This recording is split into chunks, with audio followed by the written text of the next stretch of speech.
inilah masalah inti dari tauhid uluhiyah, yang mana banyak kaum muslimin terjebak di sini melakukan hal-hal yang itu sebenarnya bukan tawassul, tapi mereka anggap tawassul.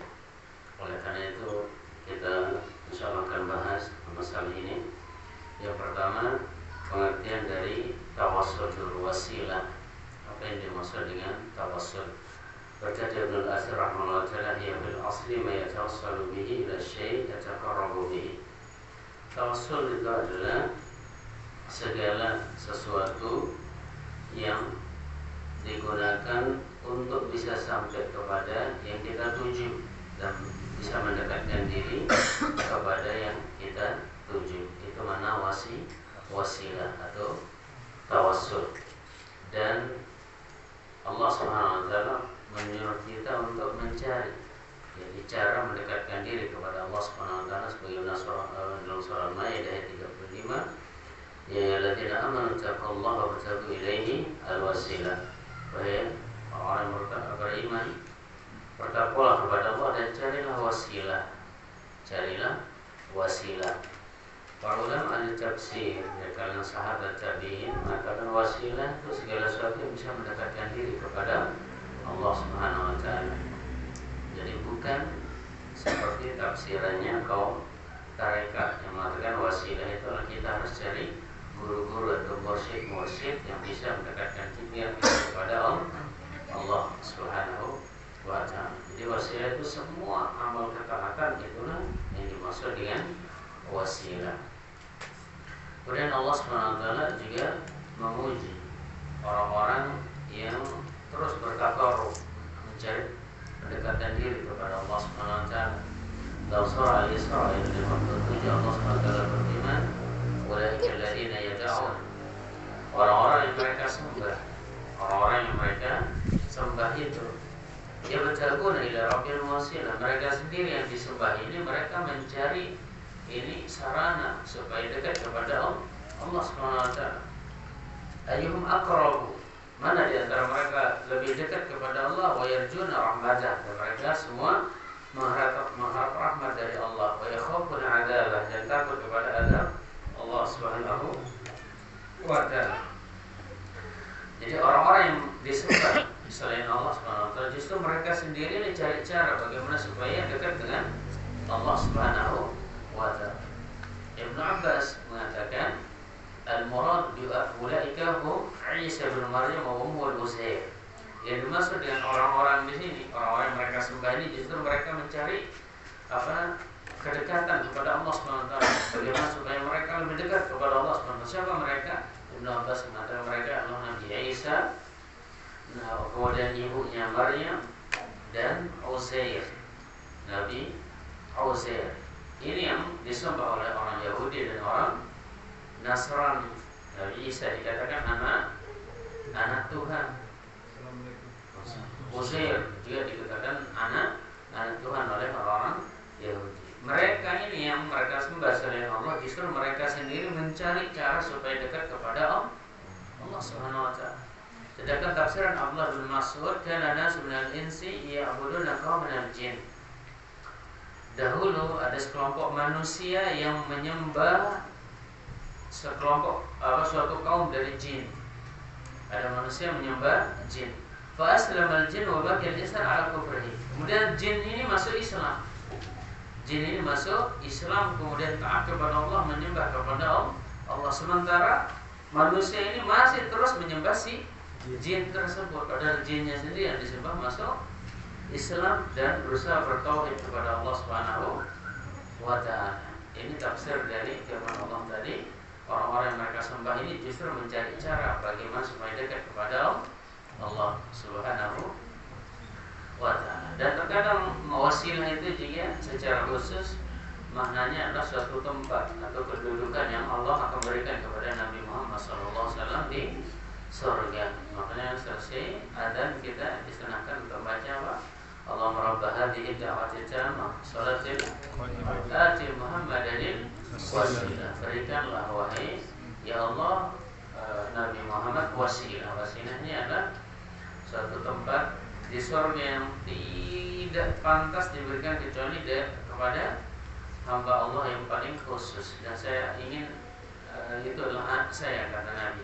Faman sa'ala lil wasilah halal syafa'ah. Siapa yang meminta untuk wasilah itu, tempat itu, maka halal baginya untuk mendapatkan syafaat dari saya, kepada Nabi sallallahu alaihi wasallam. Jadi itu tawassul, wasilah mencari sarana mendekatkan diri kepada Allah Subhanahu wa taala. Adapun pembahasan kita akan kita khususkan sekarang dalam masalah tawassul di sini adalah dalam artian doa. Dalam artian doa. Berdoa kepada Allah Subhanahu wa taala. Apakah bisa lewat yang lain? Sarana-sarana yang lain dalam berdoa? Ataukah tidak? Artinya ada sarana-sarana yang boleh dilakukan selain yang ada dalilnya. Yang pertama, tawassul yang diperbolehkan itu ada 3, sebagaimana yang kita pahami. Yang pertama, tawassul kepada Allah dengan menyebut nama dan sifatnya. Walillahil asmaul husna fad'uhu biha. Allah memiliki nama-nama yang baik, yang indah, maka berdoalah dengan nama-nama Allah tersebut. Dan di dalam Al-Quran kita akan temukan banyak sekali ayat-ayat yang di sana menyebut nama-nama Allah di dalam berdoa, seperti firman Allah Subhanahu wa taala tentang doa orang mukmin, wa'fu 'anna waghfir lana warhamna anta maulana fansurna 'alal waghfir lana warhamna anta maulana fansurna 'alal qaumin kafir. Wa Ayyub idh nada rabbahu anna masaddur wa anta arhamur rahimin. Nabi Ayyub ketika ditimpa penyakit, dia mengatakan, ya Allah, saya ditimpa penyakit, wa anta arhamur rahimin, dan engkau adalah yang paling penyayang, dan banyak lagi. Kemudian juga didukung oleh sabda Nabi SAW, inna lillahi tis'atan wa tis'ina isman. Allah memiliki 99 nama. Mi'atun illa wahidah, 100 kurang 1. Man ahsaha dakhala jannah. Man ahsaha dakhala jannah. Barang siapa yang menghitungnya maka dia masuk surga. Menghitung di sini kata Ibnu Qayyim, yang pertama dia menghitung nama-nama tersebut. Yang kedua, fahum ma'aniha wa madluliha, kemudian memahami makna dan kandungannya, diamalkan. Kemudian yang ketiga, doa'uhu biha, berdoa dengan asmaul husna tersebut. Tetapi nama Allah tidak terbatas 99, masih banyak lagi yang lain yang tidak diberitahukan kepada makhluknya. Ini yang pertama. Itu kita bertawassul, mendekatkan diri kepada Allah dengan berdoa, menyebut nama-namanya, asmaul husnanya. Baik. Yang kedua, tawassul dengan amal saleh. Tawassul dengan amal saleh. Sebagaimana doanya orang mukmin dalam Al-Qur'an, alladzina yaquluna rabbana innana amanna faghfir lana dzunubana wa qina adzabannar. Dan orang yang mengucapkan, ya Allah, kami sudah beriman, maka ampuni dosa-dosa kami dan jauhi kami dari api neraka. Beriman ini termasuk amal soleh, amal hati, amalan. Kemudian juga kisah 3 orang yang terjebak dalam gua. Yang satunya dia mendekatkan tawassul dengan apanya? Yang satunya tawassul dengan baktinya kepada kedua orang tua. Hanya bergeser sedikit batunya, belum bisa keluar. Jadi longsor besar, mereka terjebak di dalam gua. Kemudian 3 orang ini tawassul kepada Allah dengan amal saleh. Yang pertama dengan baktinya kepada ibunya, kepada orang tuanya. Jadi dia tidak mau makan, memberikan anak istrinya makan sebelum ibunya makan dulu. Kemudian yang kedua, bertawassul dengan takutnya dia dari perbuatan zina, jadi dia tinggalkan perbuatan zina. Kisah ini adalah misalnya yang dia cintai, kemudian hanya dia tinggalkan menzinai misalnya itu karena takut kepada Allah Subhanahu wa taala. akhirnya bergeser lagi batunya. Kemudian yang ketiga, tawassul dengan amanahnya dalam perdagangan. Jadi ada anak buahnya yang tiba-tiba hilang, datang kemana, kemudian dia simpan gajinya ini dikembangkan sehingga menjadi satu lembah onta dan kambing. Ketika dia kembali lagi nantinya gajinya ditunjukkan, ini semua gaji sudah saya kembangkan. Akhirnya bergeser lagi batunya dan tiga orang tersebut bisa keluar dari gua. Nah, sebagaimana hadis ini masyhur dari Imam Bukhari dan Muslim. Jadi kalau kita bertawassul dengan amal saleh yang pernah kita kerjakan, nah dalam berdoa kita sebutkan, ya Allah, dulu saya sudah begini-begini menolong orang begini lillahi ta'ala, maka sembuhkanlah penyakit istri saya, atau sembuhkan penyakit saya atau anak saya. Tidak apa-apa disebutkan amal soleh yang betul-betul bisa kita andalkan, yang betul-betul ikhlas lillahi ta'ala. Kemudian ketiga, tawassul dengan meminta doa orang soleh. Nah, di sini letak di sini letak banyak kelirunya kaum muslimin dalam masalah meminta doa kepada orang yang soleh. Tapi minta doa kepada orang soleh yang masih hidup disyariatkan sebagaimana dalam surah Yusuf ayat 97. Qalu ya abana astaghfir lana dzunubana inna kunna khati'in. Saudara-saudara Yusuf mengatakan, wahai bapak kami, istaghfir lana, mintakan ampun buat kami. Ini minta doa karena kami adalah orang-orang yang keliru, salah, telah berbuat salah. Kemudian juga Allah berfirman, walau annahum idzalamu anfusahum ja'uka. Seandainya mereka ketika menzalimi diri mereka sendiri, mereka datang kepadamu wahai Muhammad, fastaghfirullaha wastaghfara lahumur rasul. Pada mereka minta ampun kepada Allah dan meminta kepada Rasul untuk supaya mereka diampuni. La wajadullaha tawwabur rahim. Maka tentu mereka akan mendapati Allah Maha Penerima taubat dan Maha Penyayang. Minta doa kepada Nabi sallallahu alaihi wasallam. Kadang juga Nabi ketika khutbah datang orang-orang Badui mengatakan mengeluhkan musim paceklik, ontanya mati, semua mati.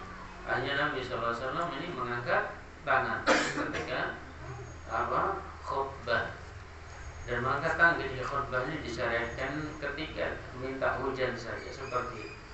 Sudah beliau mengangkat tangan minta hujan, Allahumma aghithna, Allahumma aghithna. Adapun selain minta hujan tidak ada contohnya. Ini khotib kemudian berdoa begini, bahkan yang sangat dicela oleh para sahabat dan para tabi'in. Ketika ada yang berdoa seperti itu khotib, maka mengatakan qabahallah hataini mayadain, semoga Allah menjelekkan dua tangan ini. Nabi SAW ketika berdoa, ketika khutbah, beliau cuma berisyarat begini, bukan begini.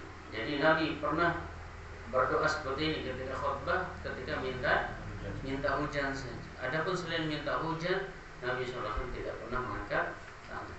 Dan ketika doa istisqanya agak tinggi, beliau mengangkatnya agak tinggi begitu. Dan ketika minta hujan. Selain itu Nabi coba berisyarat begini ketika berkhutbah. Kemudian hujan terus datang tiba-tiba sampai 1 minggu hujan terus sehingga banjir. Ternak juga mati. Datang lagi orang Badui itu, wahai Nabi, ternak kita mati gara-gara banjir. Mintalah kepada Allah supaya hujannya dihentikan. Maka Nabi SAW mengangkat dua tangannya mengucapkan Allahumma hawalaina wala alaina. Ya Allah, diturunkan di sekitar kami, jangan di atas kampung. Allahumma ala al-akam wal jibal wal ajam wal dhirabi wal awdiyat wa manabit asy-syajar. Ya Allah, turunkan di lembah-lembah, di gunung-gunung, dan di tempat-tempat tumbuh pohon-pohon besar di sana di. Baik. Kemudian juga Abu Hurairah radhiyallahu anhu pernah minta doa kepada Nabi sallallahu alaihi wasallam supaya ibunya yang musyrik ini masuk Islam. Maka Rasulullah mengatakan, Allah mahabbib abidaka hadza. Ya Allah, habib habidaka hadza, ya Allah apa cintai hambamu itu, maksudnya Abu Hurairah, ummahu dan ibu. Akhirnya tiba-tiba ibunya biasanya bersyahadat di depan Nabi sallallahu alaihi wasallam, dan akhirnya Abu Hurairah dan ibunya ini dicintai oleh kaum mukmin sampai hari kiamat. Nama beliau terus disebut berkat doa Nabi sallallahu alaihi wasallam. Kemudian sahabat Uqasyah bin Mihsan pernah berdoa supaya bisa menjadi ini salah satu dari orang masuk surga tanpa hisab tanpa adab. Maka Nabi mengatakan Allahumma ja'alhu minhum, ya Allah jadikan Uqasyah ini termasuk mereka. Anta minhum, dalam berita yang lain engkau termasuk mereka. Nah, kemudian juga di antara sifat orang-orang yang beriman yang terdahulu, mereka ini mendoakan saudara-saudaranya yang sudah meninggal lebih dahulu. Walladzina ja'u min ba'dihim yaquluna rabbana ighfir lana wa li ikhwanina alladzina sabaquna bil iman wa la taj'al fi qulubina ghillan lil ladzina amanu rabbana innaka ra'ufur rahim. Dan orang datang setelah mereka mengucapkan, ya Allah ampuni kami dan saudara-saudara kami yang sudah mendahului kami dalam keimanan, dan jangan engkau jadikan di hati kami ada rasa dengki kepada orang-orang yang beriman. Rabbana innaka ra'ufur rahim. Jadi seorang mukmin mereka saling mendoakan satu dengan yang lainnya. Nah, dan bahkan di sini ini saling mendoakan ini bukan hanya antara manusia sesama manusia, bahkan malaikat juga mendoakan kita. Sebagaimana Allah berfirman surah Al-Ghafir 7, alladzina yahmiluna al-'arsy wa man hawlahu yusabbihuna bihamdi rabbihim wa yu'minuna bihi wa yastaghfiruna lil ladzina amanu. Dan malaikat-malaikat yang memikul arsy Allah, berapa malaikat yang memikul arsy Allah? 8 orang. Ini antara daun telinga sampai pundaknya itu 70 tahun perjalanan. 70 tahun perjalanan. Mereka adalah tentunya malaikat-malaikat yang sangat kuat, karena yang di punggung itu adalah apa? Makhluk yang paling besar di jagat raya itu, yaitu arsy Allah Subhanahu wa ta'ala, singgasana Allah Subhanahu wa ta'ala. Malaikat-malaikat yang memikul arsy Allah dan malaikat-malaikat sekeliling arsy Allah itu, malaikat-malaikat yang sangat dekat dengan Allah.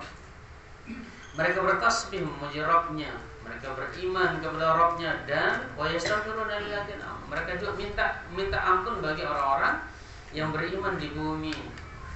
Mereka mintakan ampun bagi orang-orang yang beriman. Apa kata mereka? Rabbana wasi'ta kulla syai'in rahmatan wa ilman.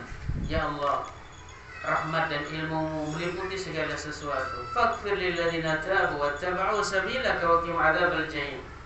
Ya Allah, ampunilah orang-orang yang bertobat, manusia-manusia yang bertobat, yang dulu pernah berbuat syirik, sekarang alhamdulillah ngaji tauhid, yang dulu berbuat bid'ah, sekarang yang mereka kerjakan hanya sunnah nabinya. Faghfir lil ladzina tabu, ampuni orang yang bertobat itu. Ya Allah, wattaba'u sabilaka wa qihim adzabal jahim. Mereka ini mengikuti jalan Rasul sallallahu. Tidak hanya itu saja, apa dia bilang? Mereka ucapkan wa qihim adzabal, ya Allah hindarkan mereka dari adab neraka jahim. Rabbana wa adkhilhum jannatin. Kemudian kata mereka, ya Allah masukkan mereka ke dalam surga Aden allati wa'adtahum wa man salaha min abaihim wa azwajihim wa dzurriyyatihim, yang telah Kau janjikan bagi orang-orang yang soleh dari kalangan bapak mereka, istri mereka, dan anak keturunan mereka. Jadi kita didoakan oleh para malaikat, sehingga tidak usah kita berkecil hati. Enggak, saya cuma seorang diri di kampung, tidak apa-apa. Yang penting kita dapat doa dari para malaikat. Kita juga ini sebenarnya ahlu sunnah wal jamaah, kita bersama berjamaahnya Rasulullah dan para sahabat. Karena jamaah itu bukan banyaknya kelompok, bukan banyaknya pengikut organisasi, ormas, bukan. Jamaah itu adalah sesuai dengan al-haq wa in kunta wahdak, kata Allah bin Mas'ud. Yang penting engkau benar, walaupun seorang diri, maka engkau adalah ahlus sunnah wal. Kemudian juga Nabi SAW menganjurkan ini bagi orang-orang beriman ini untuk mendoakan saudaranya yang lain secara sembunyi-sembunyi. Sebagaimana hadis Safwan ibn Abdullah ibn Safwan kana tahtahu Darda. Qal qadimtu Syam fa ataitu Abu Darda bi manzili falam ajid. Safwan Safwan ibn Abdullah ibn Safwan pernah berkata, saya datang ke Syam. Pada itu Abu Darda masih bermajid. Kemudian saya bertemu mencari Abu Darda di rumahnya, tetapi saya tidak temukan. Wajadtu Ummu Darda, dan saya mendapati istrinya yaitu Ummu Darda. Abu Darda sahabat mulia. Istrinya Ummu Darda ini adalah ulama sahabiyah, ulama sahabat dari kalangan perempuan. Faqala turidul hajj al-'am. Kemudian Ummu Darda berkata kepada Safwan, apakah kamu mau haji tahun depan? Faqultu na'am, iya. Qalat fadallaha lana bi khairin. Apa kata Ummu Darda? Doakan kami ya, doakan kebaikan buat kami. Pada Nabi SAW yaqul, karena Nabi SAW bersabda, da'watul mar'il muslimi akhihi bi dhahril ghaib mustajabah. Doa seorang muslim bagi saudaranya tanpa sepengetahuan dia ini mustajabah, sangat mustajab. Di sini juga dalil bolehnya kita nitip supaya didoakan kepada jemaah haji itu jemaah umrah, didoakan dekat Ka'bah, didoakan di Safa dan Marwah, didoakan di dekat Raudhah. Ya, titip, jangan cuma yang dititip apa? Zam-zamnya saja. Nenek lupa zam-zam. Nenek lupa apa? Coklat kurma. Lupa dia apa? Doakan kita itu yang penting, doakan kita supaya bisa nyusul, supaya selamat dunia dan akhirat, itu yang penting. Karena mereka ini akan berangkat ke tempat yang sangat barokah, mustajab doanya di tempat-tempat. Ummu Darda nitip supaya beliau ini didoakan oleh Safwan kalau dia akan haji tahun depan. Inda ra'si malakun muwakkalun. Ketika dia berdoa, di dekat kepalanya ada malaikat yang ditugaskan. Qul madali akhi bi khairin qala al malakul muwakkal. Ketika dia mendoakan saudaranya dengan kebaikan, maka malaikat itu mengatakan apa? Amin walaka bi misli. Amin walaka bimisli. Amin, dan engkau juga itu akan mendapatkan seperti itu. Itu doa malaikat yang